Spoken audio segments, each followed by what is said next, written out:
It's been said that the quickest way to a man's heart is through his stomach. Don't worry, I'm speaking metaphorically, not physically. However, I think this quote actually was made about Middle Easterns, mainly because we are known to express our love through food. However, I'm not here to talk about food, nor to make you hungry, especially that we just had a very delicious Middle Eastern meal. I'm here to talk about languages and how to learn any language. Because through languages, we can reach people's hearts way quicker, with only a few words, and sometimes with one word if we say it in their language.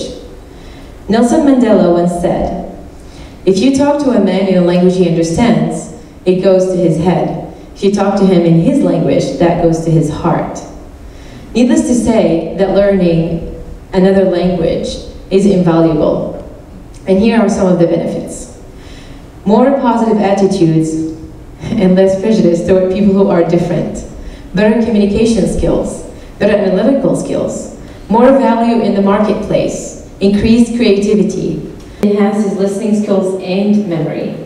Also, dealing with another culture enables people to have a more profound understanding of their own culture. And just gain new perspectives of different ideas in life. I want to share with you today my experience learning a second language. I am from Syria, and like most countries, schools in Syria start their second language as early as the 5th grade. And as we all know, English is such a great and important language. By the time I was in 8th grade, I was really frustrated that I had been learning English for 3 years and still not able to have a basic useful conversation in English. But hey, I knew all the colors, all the numbers, the days of the week, and grammar. But I also knew that I couldn't just walk up to someone and start listing the colors to them. That won't be just useful. I felt like what we had learned in school was really not getting us anywhere. Students would spend like 6, 7, 8, 10 years surrounded with English education, and our parents pushing us to learn English. But our English was not getting any better. Later in life, almost everyone I met from different parts of the world expressed the same concern, the same frustration. We spent 6, 7 years in schools learning a second language, but we never really become conversational in that language.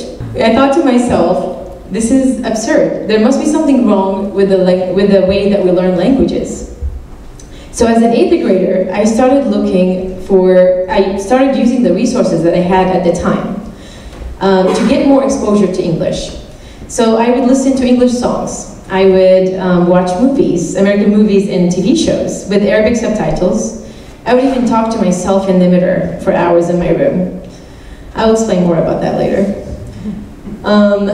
With songs, I would only imitate the sounds of the songs since I couldn't really understand any English. Later on, I had my own computer and internet in my room, so I started looking up the lyrics of the songs, for the songs that I liked, and I started learning their meanings by translating them. Doing so, I found out that some of the songs were really not appropriate for a kid my age from Syria. But I would listen to those songs over and over, and I would listen intentionally and unintentionally. And I'll explain later exactly what I mean by that.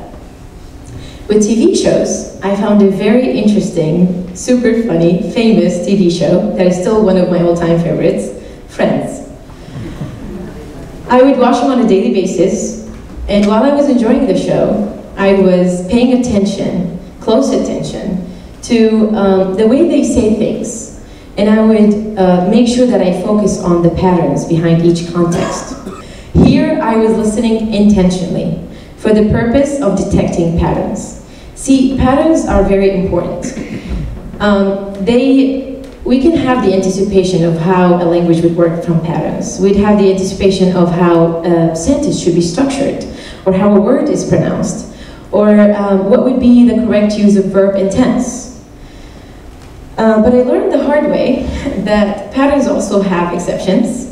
And here's how I learned that. I was talking to one of my cousins who is a native speaker of English, and I was telling her how we had gone to Beirut and that we stayed for a few nights in a huddle, and I kept using the word huddle, huddle, huddle.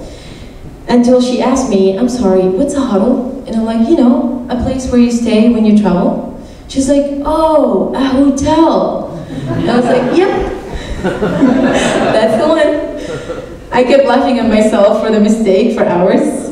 See, the reason why I thought hotel is pronounced like a huddle is because water is pronounced like water. Both of them have 2 vowels between 3 consonants. And then the H comes in and make all the difference. See, the root of the word hotel is French, and the root of the word water is Germanic, so not a pattern. So I want to share with you today what I wish I could have shared with myself and all my classmates and friends that would have saved us years of frustration, so that we could have jumped in and started speaking English right away. Let me start with this. First, language is a skill. And like any other skill, we need to practice it in order to become better at it. Think of how you learn any sport: baseball, soccer, basketball, even biking. We would start by practicing that sport on a daily basis, by playing, by biking, by putting it into action. Imagine if we learned the baseball in a classroom. Fun, but a bit challenging. Languages are the same. We need to put them into action in order to become better at them. We need to use them in order to become better at them. For the longest time, most education systems have taught languages like they teach history in math. The grammar part can be taught like math, literally, since grammar is a set of rules for generating logical communication.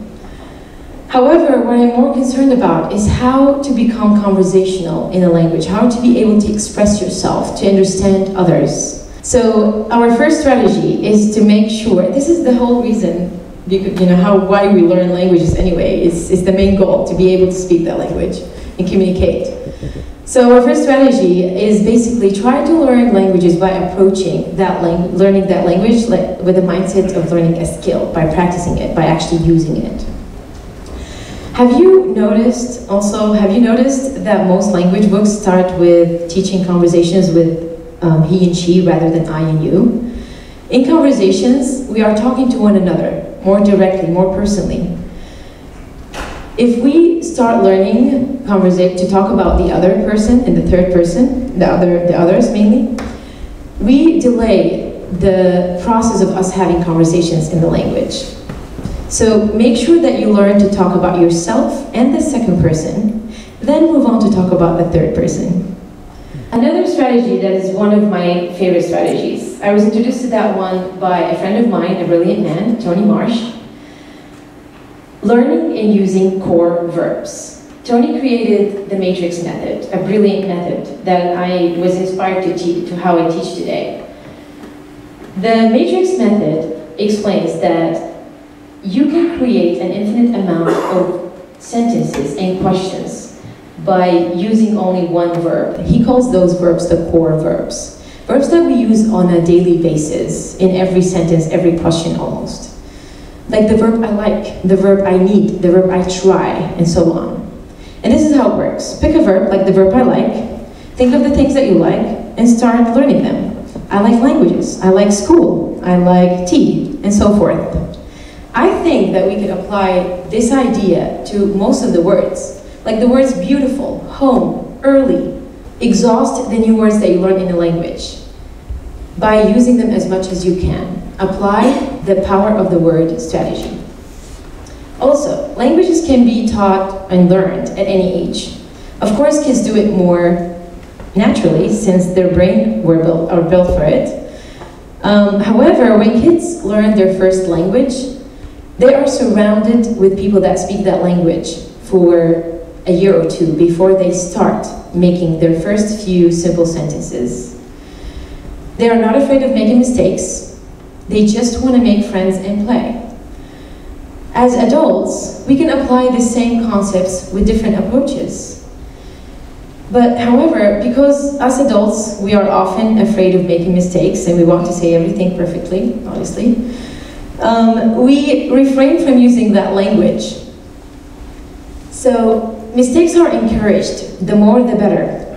Make sure that you make mistakes when you learn a language. That's how we learn best. Another strategy that we learn from how kids learn languages is surround yourself with that language. Surround yourself with people that speak that language. More practically, surround yourself with different forms of output from that language. Since, being surrounded with people that speak that language is not always feasible. Those different forms of output could be the radio, a song, an episode of a TV show that you enjoy, a movie. Just have them run in the background. Let me explain to you now our sixth strategy that I have mentioned earlier, listening intentionally and unintentionally. We listen intentionally when we pay close attention to the patterns and the expressions that are used in language. We listen unintentionally when we just have something playing in the background for the purpose of the exposure to the language. When you start practicing this strategy, start with listening to conversations, short conversations, with no context, and see what you can pick up. You might be surprised. At a later stage, when you have a bigger vocabulary bank and more expressions that you are familiar with in that language, listen to longer conversations with less context and test your understanding. Keep using that approach until you are able to listen to conversations with no context at all and still get the overall message. Now, our last strategy that I want to share with you today is that every language has its own profile. Become familiar with the profile of the language you are learning and use it as your compass. Profile means basically the patterns and the structures that are specific to that language. Make sure that you have an open mind and you are ready to meet the profile of the language. Here are some examples to explain that better. In Hindi, verbs comes at the end of the sentence. So if you want to say, I live in Mumbai, you'd have to say, Main Mumbai mein rahata hoon, which means I, Mumbai, in, live. Knowing that, I know that in order to say, I am from Mumbai, I would have to say, I Mumbai from am, which means, Main Mumbai se hoon. In Arabic, another example, adjectives come after nouns. So in order to say a beautiful sky, you'll have to flip it and say a sky beautiful, which means sama jamila. Knowing that, now I know that in order to say green tea, I'll have to flip it and say tea green, shai akhtar. From those examples, we learned that if we become familiar with the profile of the language we are learning, we can follow those specific patterns to create more correct structures and just make more effective sentences. In conclusion, learning a new language is like any other skill.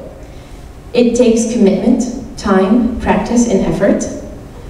And I hope that you can use these strategies to learn your next new language in the most innovative way.